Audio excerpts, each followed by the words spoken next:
உபாக புஸ்தகத்தை எடுத்து பேசுவார். அதுல பாத்தீங்கன்னா, பாலும் தேனும் ஓடுகிற நலமும் விசாலமான தேசத்தை உனக்கு தருவேன்றத அப்படின்னா என்னன்னா, இந்த உலகம் ஒரு பஞ்ச உலகம் பாருங்க. பாவ உலகம், பிசாசு உலகம், வறுமை நிறைஞ்ச உலகம், இல்லாமை எங்க தலைவிரிச்சு ஆடுது. இந்த உலகத்துல நம்மை கடவுள் ரட்சித்து வச்சிருக்கிறாரு. ஆனா தேவன் சொன்ன அந்த மைண்ட் செட் வரக்கூடாது. என்னுடைய வார்த்தையின் மைண்ட் செட் நீங்க அப்ப பாருங்க, 10,000 பேர் வர சபையில அதையே பேசினுக்கிறாங்கன்னா யோசிச்சு பாருங்க.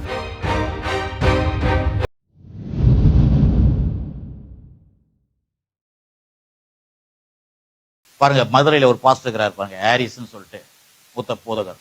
கிட்டத்தட்ட 70-72 வயசு மேல இருக்கும்னு நினைக்கிறேன். அவர் கிட்டத்தட்ட 30-40 வருஷமா ஊழியம் பண்ண வர்றாரு. ஒரு 4-5 வருஷத்துக்கு முன்னே அவர் பிரசங்கம் பண்ணியிருந்தார். அவர் பிரசங்கம் என்ன பண்ணுவார்னா, இந்த உபாக புஸ்தகத்தை எடுத்து பேசுவார். அதுல பாத்தீங்கன்னா, பாலும் தேனும் ஓடுகிற நலமும் விசாலமான தேசத்தை உனக்கு தருவேன்றத கிட்டத்தட்ட ஒரு 30 வருஷமா அதே பேசினுக்கிறாராம். அவங்க அக்கா இருக்கிறாங்களே, அவங்க கேட்டாங்களாம், எப்பொழுதுமே இதையே பேசினுக்கிறியே, வேற எதுவுமே இல்லையே?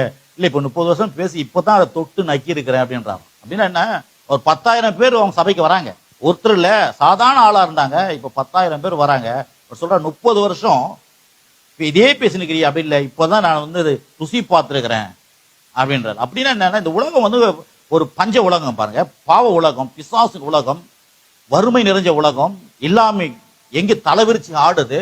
இந்த உலகத்துல நம்மை கடவுள் ரட்சித்து வச்சிருக்கிறாரு. நம்ம எங்க பார்த்தாலும் பிரச்சனையை தான் பார்க்கிறோம். ஆனா இதை பார்த்துட்டு நம்முடைய மைண்ட் செட்டிங் அதுல போயிடுது. ஆனா தேவன் சொன்ன அந்த மைண்ட் செட் வரக்கூடாது. என்னுடைய வார்த்தையின் மைண்ட் செட்ல நீங்க வாழணும். அதுதான் நான் உங்களுக்கு வச்சிருக்கிற ஒரு பெரிய ஒரு வழி, நோக்கம். இதுதான் உங்க வாழ்க்கையினுடைய, அதான் சொல்றேன், தலையெழுத்து என்ன, லாபம் ஒண்டிதான், நஷ்டத்துக்கு இடமே கிடையாது என்பதை நாம் விளங்கி கொள்ளணும். பாருங்க, அப்ப பாருங்க, 10,000 பேர் வர சபையில அதையே பேசினுக்கிறாங்கன்னா யோசிச்சு பாருங்க. இப்ப கொஞ்சம் நம்ம பெருசா ஒண்ணு இல்லை, நிறைய ஏற்கனவே நிறைய இருந்து வேற வேற சபைக்கெல்லாம் போயிருக்கிறாங்க வெளியூர் பயணத்தினால. ஆனா அப்படின்னா நம்ம அவரே எப்படி சொல்றாருன்னா, நம்ம எவ்வளவு ஆழமா பார்க்கணும் பாருங்க. எத்தனை பேருக்கு ஆசீர்வாதம் வேணும்? ஆமென். ஆசீர்வாதம் நினைக்கிறாங்க நிறைய பேர். ஆசீர்வாதம் என்ன நினைச்சிட்டாங்கன்னா, ஆசீர்வாதம் சொல்லும் போது அது வெறும் பணத்தை குறிக்குது இல்லை. ஆசீர்வாதம் தேவனுடைய எல்லா நன்மைகளை கொண்டு வருகிற ஒரு மிகப்பெரிய பிரம்மாண்டமான சக்தி. ஆமென், அல்லேலூயா. ஆகவே இன்னைக்கு கிறிஸ்தவ சமுதாயத்துல ஒரு ஆசீர்வாதம் சொன்ன உடனே, ஆமா இவர் ஆசீர்வாதத்தை பேசுவாரு, வேற எதையும் பேச மாட்டார் அப்படின்ற முத்திரை குத்துறாங்க பாருங்க. ஆனா மக்கள் என்ன தேவை? கடவுள் எதுக்காக கொடுத்துருக்காரு? கர்த்தரின் ஆசீர்வாதம் ஐஸ்வர்யத்தனம், அதோட வேதனையை கூட்ட. அப்படியே வேதனையை கூட்டா லாபம் மட்டும்தான்றாரு, நஷ்டமே கிடையாது. சரி, இப்போ நீதி நம்ம சங்கீத புஸ்தகம் 112க்கு போவோம். நம்முடைய தலைப்பு இன்னைக்கு நம்முடைய தலையெழுத்து லாபம் மட்டும். நான் அதை விசுவாசிச்சு நான் ஏற்றுக்கொள்கிறேன், அதை நான் எடுத்துக்கிறேன். ஏன்னு சொல்றீங்கன்னா, நாங்க இந்த ஊருக்கு வரும்போது பாருங்க, 700 ரூபாய் தான் எடுத்துன்னு வந்தோம். 700 ரூபாய் தான் எடுத்துன்னு வந்தோம். வீட்டுக்கு வாசல் கிடையாது, ஒன்றையும் கிடையாது, வாடகை கிடையாது, எதுவுமே கிடையாது. 2 பிள்ளைங்களை அழைச்சின்னு வந்தோம். பிள்ளைக்கு 4 வயசு, ஒரு பிள்ளைக்கு 6 வயசு, அவ்வளவுதான். ஒரு சொந்த பந்தம் வரல, ஊழியத்துக்கு வரும்போது யாரும் கிட்டேயே வரல. ஏன்னா ஊழியத்துக்கு போனால் யாரும் அனுப்பி வைக்க மாட்டாங்க, போங்க போங்கன்னு. ஊழியத்துக்கு போறது தடுக்கிறாங்க. ஆனா நாங்க வந்தோம், 700 ரூபாய் கொண்டு வந்தோம். 700 ரூபாய் எதுக்குன்னா, 700 தான் இருந்தது.